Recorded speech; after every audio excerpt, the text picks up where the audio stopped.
పరీక్ష పే చర్చ అంటూ విద్యార్థులను కూడా ప్రచారానికి వాడుకున్న మోదీ ఇప్పుడు నీటి విద్యార్థుల కష్టాలు తీర్చే విషయంలో ఎందుకు మీనమేషాలు లెక్కిస్తున్నారని మండిపడ్డారు బీఆర్ఎస్ వర్కింగ్ ప్రెసిడెంట్ కేటీఆర్.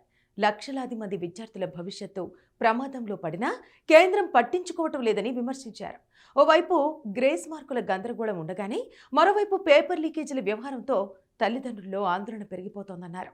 ఈ మొత్తం వ్యవహారంపై సమగ్ర విచారణ చేపట్టాలని, వెంటనే బాధ్యులను శిక్షించాలని డిమాండ్ చేశారు కేటీఆర్. కష్టపడి చదివిన విద్యార్థులకు నష్టం జరగకుండా చూడాలని అన్నారు.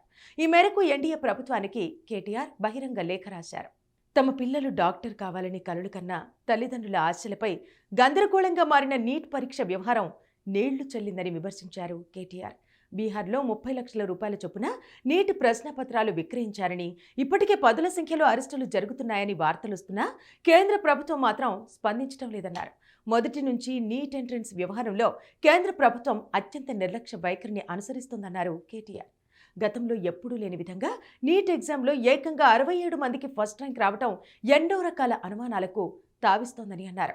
అలా ఫస్ట్ ర్యాంక్ సాధించిన వారంతా ఒకే సెంటర్లో ఉండటం, ఒకే చోట పరీక్ష రాసిన 8 మందికి 720 మార్కులు రావటం చూస్తే పేపర్ లీకేజీ జరిగిందనే విషయం స్పష్టమవుతోందన్నారు.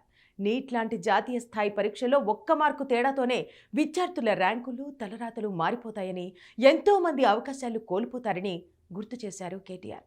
నీటి పరీక్ష ఫలితాలను 10 రోజుల ముందుకు జరిపి సరిగ్గా ఎన్నికల ఫలితాల రోజే ప్రకటించడం కూడా అనేక సందేహాలకు తావిస్తోంది.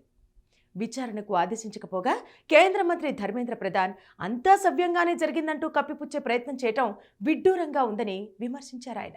గ్రేస్ మార్కుల వ్యవహారంపై కూడా కేంద్రానికి సూటిగా ప్రశ్నలను సంధించారు కేటీఆర్.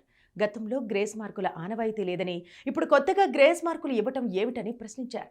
కోర్టు జోక్యంతో గ్రేస్ మార్కులపై కేంద్రం వెనక్కి తగ్గిందని, పూటకో మాట మాట్లాడుతున్న నేతలు విద్యార్థుల భవిష్యత్తుని ప్రశ్నార్థకంగా మార్చారని ఆవేదన వ్యక్తం చేశారు.